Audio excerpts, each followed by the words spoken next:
Good afternoon, everybody, and I apologize for being a couple minutes late. I want to touch on three topics before we get to the question and answer phase, and appreciate everybody taking a little bit of time to visit on what has been a very, very busy week in Washington. First, I wanted to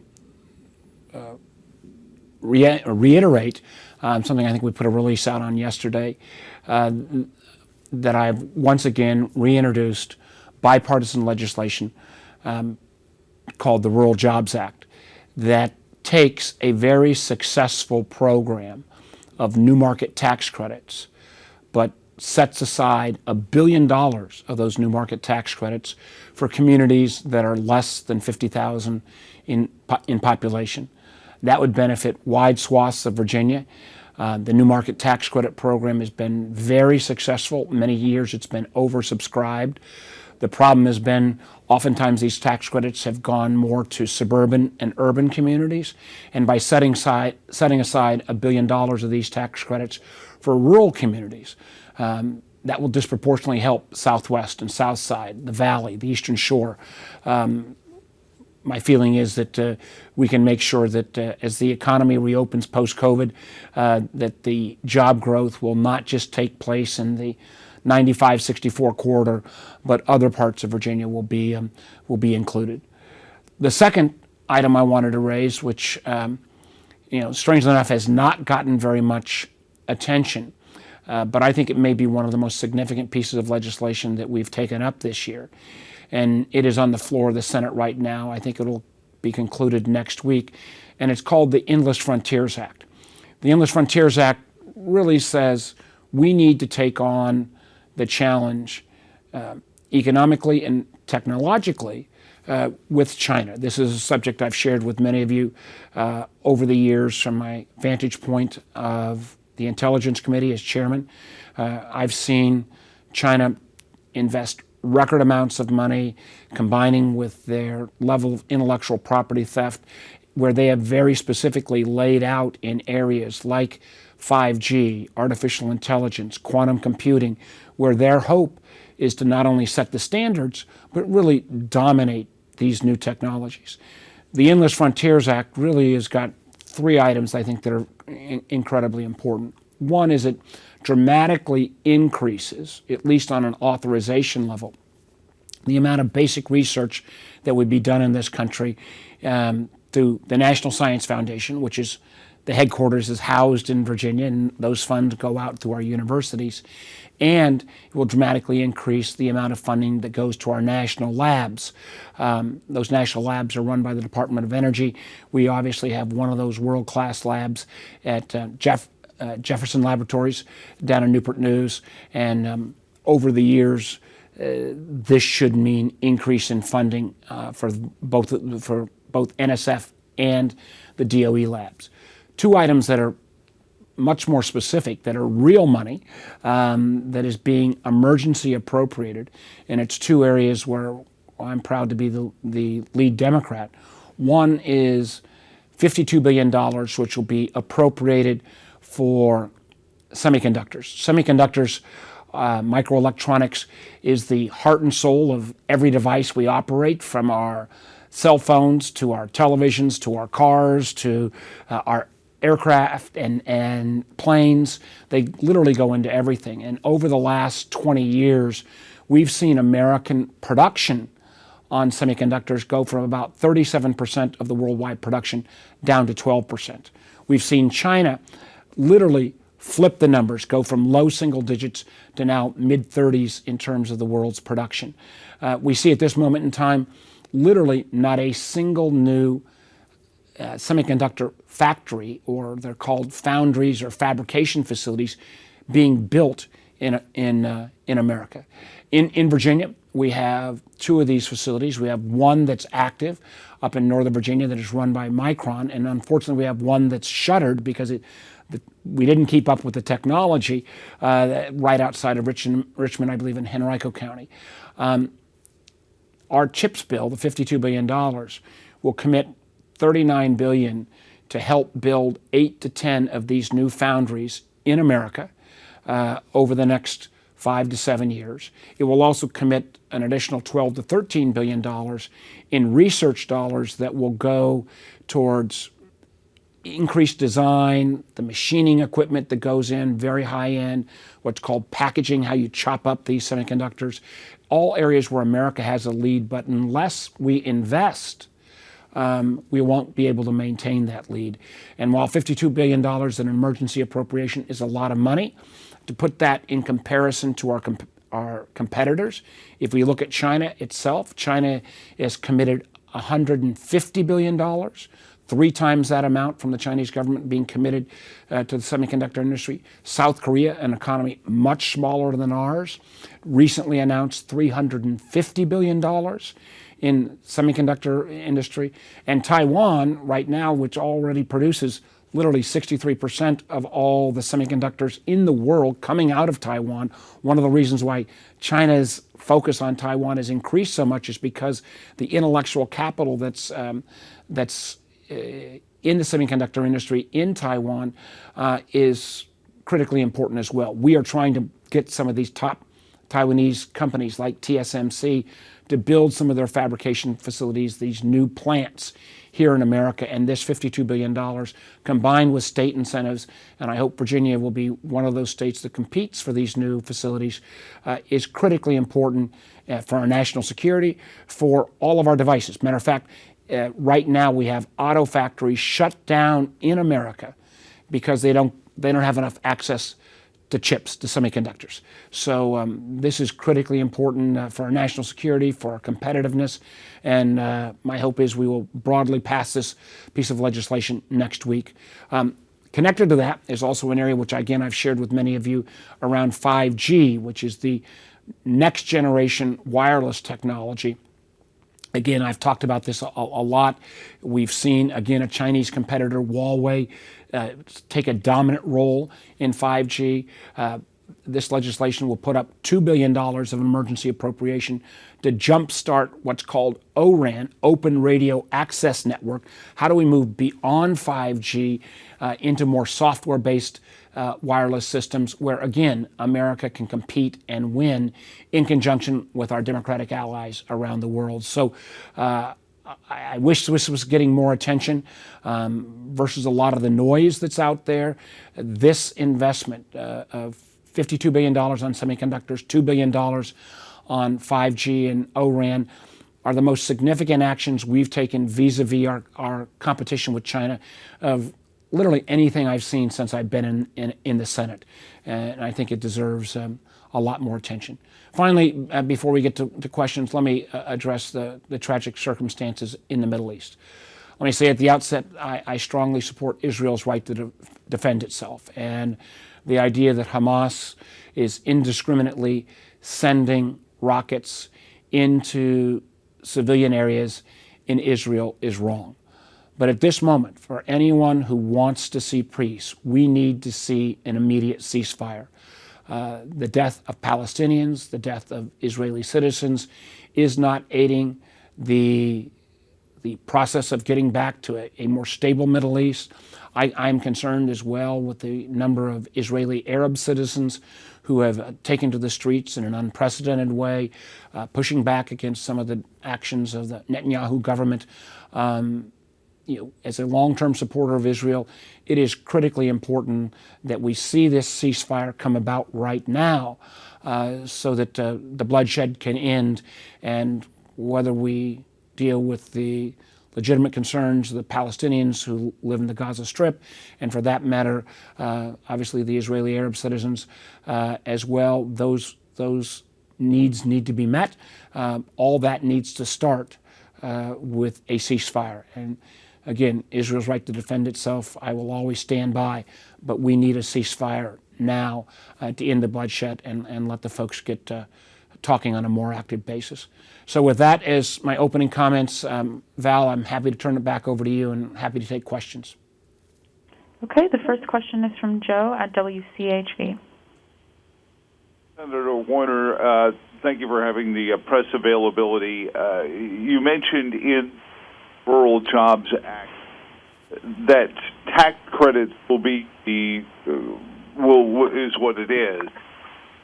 in lieu of the president's call for higher capital gains taxes, doesn't this fly in the face of that very thing? Much of what would fall into the higher capital gains taxes are single proprietorship, small businesses, not a single family, but an owner of a business that makes more than $1 million a year, but employs a lot of folks as well.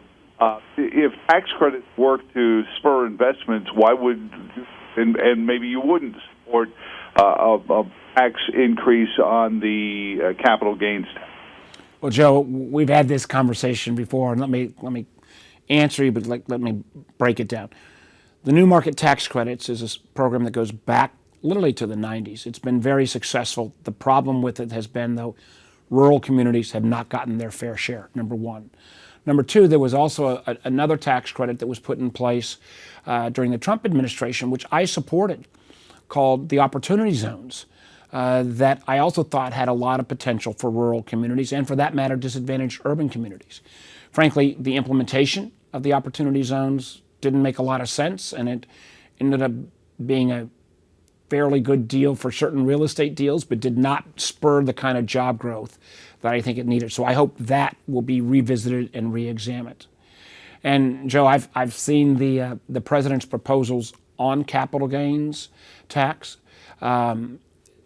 equalizing it with a higher individual income tax rate. I do believe those of us who've done very, very well, that the idea of slightly bumping up a couple points on the ordinary income tax, I can live with that.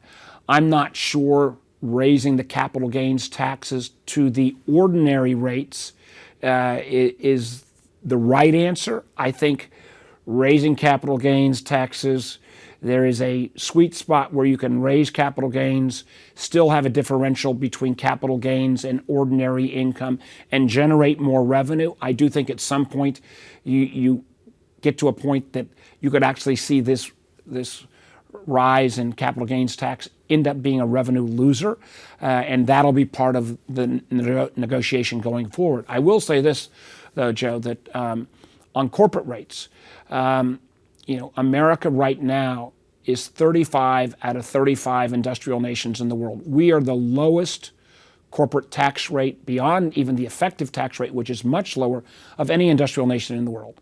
Matter of fact, most of our competitors, the Canadians, the Brits, the Japanese, you name it, they collect about 3% of their GDP in corporate taxes. We collect about 1%. That's not fair. That's not fair to American workers. Frankly, the 21% rate that President Trump put in place was even much lower than what the business community had asked for. So I think bringing the corporate rate back up, not to the kind of levels that it was before, and frankly, not even to what President Biden's proposed at 28%, but bringing it back up to put us kind of in the middle of the pack, I think makes sense. And I'm also working, and I won't get into the details on this because it's probably the most complicated part of the tax code, but that is our international taxes. We still have a tax code that incents too many companies to build factories in countries like Germany, where they get a guaranteed 10% return off of that investment based upon a flawed American tax code. That makes no sense. It doesn't help bring jobs back. And on the whole question of international taxation, there's a way that America can stay competitive, but not continue to see the outflow of jobs and capital that the current regime presents. The next question is from Amy at the Virginia Dogwood. Hey, Senator Warner. Hey, thanks for Rachel. taking our questions. I read about the foster care unemployment situation this morning, and I understand that you've taken a stance on that, and I was hoping that you could just provide some insight into why their jobs were the ones that got so heavily impacted by COVID, and what you're hoping the letter that you and several other senators sent to the Administration for Children and Families can ultimately do to help that situation. Well, Amy, that is a great and fair question, and I think we did see in many ways foster families because they're oftentimes in challenging economic circumstances. A lot of kids that come from obviously disadvantaged backgrounds, they have been hit harder. But I'm going to need to get back to you on the specifics of that. I know I signed off on that letter, but the details I'm going to have to get you. So if you'll let me circle back with you directly, I will do that. Okay. The next question is from Santiago at WFXR.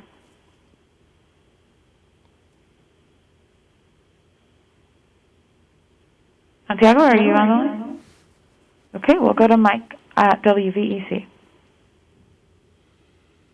Let me unmute. Okay, I'm there. Senator, I don't know if you happened to be in the chamber yesterday when Mitch McConnell spoke, but I'm guessing by now you've read in the news what he had to say about the January 6th commission. What I'm wondering is, since 35 House Republicans voted for the commission, do you have hopes that it can pass in the Senate despite McConnell?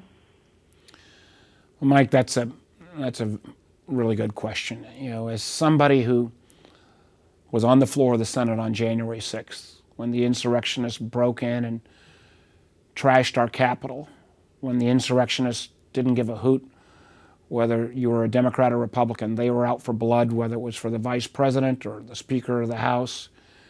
And the feeling that day amongst all of us, or virtually all of us, was that this violation of our Capitol needed to come to an end, and those who were responsible needed to be held accountable. And I was, very proud of the Majority Leader's statement after the second impeachment trial, where he called out appropriately Donald Trump for helping light the fuse for that insurrection. So I was bitterly disappointed that the idea of a bipartisan commission, equal number Democrats, Republicans, I believe it ought to have equal ability to hire staff. This ought to be played completely straight so that we could get the answers. And yes, we ought to get it done this year so it doesn't bleed into next year's campaigns. Would be the right way to handle this. There are still so many questions that are unanswered. There are still questions about what the Republican leader in the House, Kevin McCarthy, said or didn't say to Donald Trump as he pleaded with him to call off the dogs. And I think that can be best served with an independent commission. So will we practically get to the 60 votes? Probably not. I think we still ought to go on the record as to where you stand on having an independent commission, since so many of these members in the days right after January 6th said they were all for it. I'm not sure what's changed other than the fact that of fear of Donald Trump.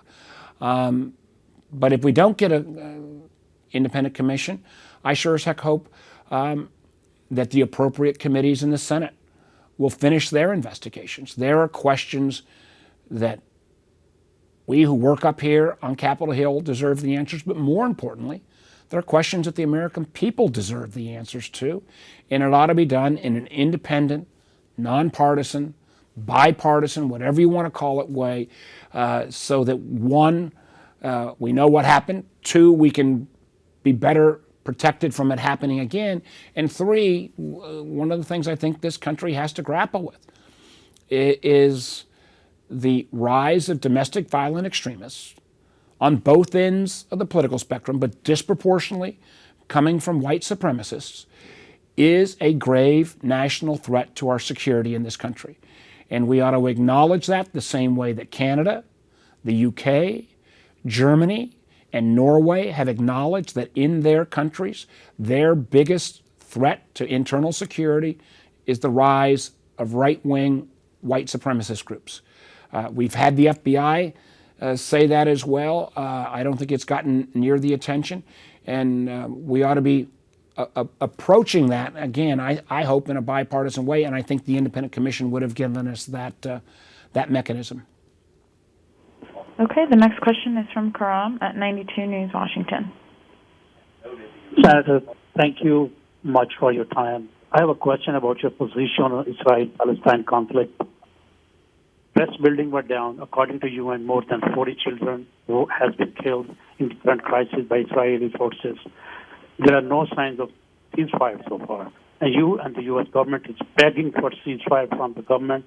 We are giving $4 billion at least every year. Yet, we do see a statement from you saying the U.S. has a moral obligation to stand with our ally Israel. My question is, do you feel moral obligation to condemn killing of innocent children by Israel? I feel whether it is rockets fired into cities at civilian targets on either side is inappropriate, and is why I joined with my friend Senator John Ossoff in calling for an immediate ceasefire. I think we need that ceasefire. The killing, whether it be of Palestinians or Israelis, has gone on too long, too far, and needs to come to an end. And the parties in the region need to bring about that ceasefire as soon as possible, I believe immediately. The next question comes from Kristen at SPG TV. Hi, Senator Warner. Thanks for having us. Our local Congressman Bob Good refused to wear a mask on the House floor, but just spoke with him earlier this afternoon. He says he did nothing wrong. What are your thoughts on him ignoring the mask policy? Listen, I'm not going to comment about my colleagues. I am going to say this, that the fact that the CDC reached a scientific conclusion that you can take off your masks if you're in areas where people have been vaccinated is a giant step towards a return to normalcy. The only reason we got there, though, was because people, through the worst parts of the pandemic, followed the science. They wore masks, they got vaccinated.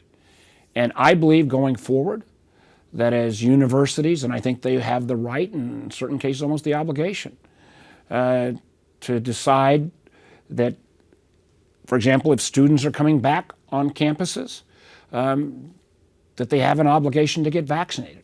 I think we need to follow the science. And it disappoints me when anyone in any kind of leadership position flaunts the CDC guidelines or flaunts the CDC rules. And the only way we're going to, I'm proud of the fact that I think in Virginia we're over 64% of our adult population has gotten vaccinated. That still means we've got 36% that have not.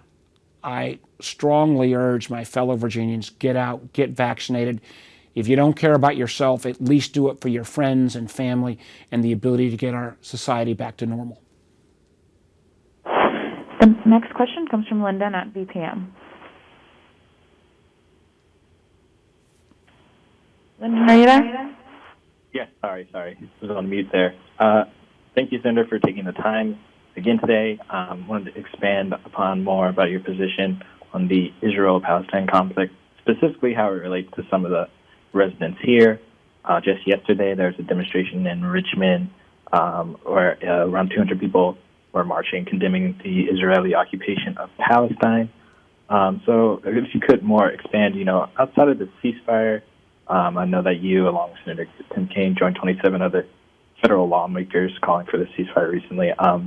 Beyond that, what are some of the solutions that you and your fellow lawmakers can work on to stabilize that region? Well, one of the things that the Biden administration has done, which I strongly support, is reopen some of the humanitarian assistance that goes to the Palestinians. I've seen some of the conditions in the West Bank. I have not had the chance to see the conditions in Gaza, but I know from Palestinians and others who've talked to me, they are often extraordinarily challenging, and the images of this bloodshed, whether it be in Gaza or whether it be of missiles falling in communities in Israel, is horrific. I think both sides need to commit to this ceasefire now, and I do feel that that some of the actions that were taken by the Netanyahu government during Ramadan, both in terms of particularly in terms of of the eviction of certain Palestinian families in East Jerusalem, unfortunately sparked some of these flames. And again, I say this as a staunch defender of Israel. I am gravely concerned when you see Israeli Arab citizens rise up and I think in certain cases appropriately call out the actions of their government. That's why the sooner we can get to a ceasefire without any preconditions, get to a ceasefire, is extremely important. We need the bloodshed to end. Okay, and the last question comes from Gene at WFIR. Good day, Senator. I wanted to go back to the semiconductor chips question. Thank you. And you I probably I had all these questions. I'm saying this is the most important economic issue we've taken on, particularly vis-a-vis actually doing something other than just talk about China. And let me be clear. Let me make clear. I've always said this. When I talk about China, my beef is with the Communist Party and the leadership of President Xi Jinping. It is not with the Chinese people or Chinese Americans. But get to the question. But I'm amazed that what's going on the floor of the Senate has attracted so little attention. But right, and I'm sure you saw the 60 Minutes piece, which was very interesting. I'm just wondering if there was a push to put more semiconductor chip plants in the U.S. Do you think anything about Virginia would make us a good candidate, whether it's workforce or support from schools like Virginia Tech? I mean, could you see one even in Southwest Virginia? Listen, I would love to see a new chip manufacturing facility. They call them fabs. I would love to see one in Southwest Virginia. You need good labor. We've got it. You need a pro-business environment. We've got it. You need access to water. And in many areas in Southwest Virginia, even with some of the abandoned mining categories, there's good access to water. We've already shown that we can build chip fabs in Virginia. We built one that's been around and continued to modernize up in Manassas that a company named Micron runs. There was one that Governor Allen put in place, and I was proud to support when I was governor in the greater Richmond area. Unfortunately, the chip industry has been very volatile, and that plant didn't keep up with the times because you need to continue to always upgrade because these chips get smaller and smaller and smaller. But the one thing, so I think Virginia and Southwest Virginia, and particularly the ability to leverage off of Virginia Tech is a great opportunity because, again, we've got not only funds that will go to help build 8 to 10 new foundries or fabs across the country, but we've also got another $13 billion roughly of research. And whether it's Virginia Tech or many of our Virginia universities that have expertise in microelectronics, I want to work with those universities to see if they can get access to some of these funds. There is nothing we can do that is more important to our national security and to our economic competitiveness than to maintain our position and not cede our leadership in semiconductor chips to another nation, particularly China. And again, the proof of this right now is we have factories, auto factories, sitting idle because they can't get access to chips. And if we've got currently the circumstance where 63% of the current manufacturing capacity for all semiconductors is housed in Taiwan, and you wonder why Taiwan has become such a flashpoint, I would argue much of that goes to the fact that Taiwan has been such a leader in semiconductors. That is a geopolitical problem. It is also an economic security problem if we aren't able to bring some of that capacity and some of that intellectual product back here to the United States. This is finally the time on both semiconductors and on 5G, which again, Virginia Tech has some expertise there. We're doing more than talk. We're putting some real money down, and we have to do that in combination with the private sector. And in terms of the fabrication facilities, there'll have to be state assistance. These fabs cost roughly $12 to $16 billion to build and get to the profitability standpoint. So a federal government contribution of $3 to $5 billion per doesn't even get you a third of the way there. But we've got to do this for, again, national and economic security. And I'd love to see one of these facilities in Southwest or South Side or in the Valley. Thanks for giving me that. Thanks for giving me that as on the final question issue. This is what I see this from the Intel side. Let me just touch on one last item. I know I do want to reiterate. I know it seems like it was a long time ago, but it was just basically a week ago that Virginia drivers were queuing up because they couldn't get gas due to the ransomware attack against Colonial Pipeline.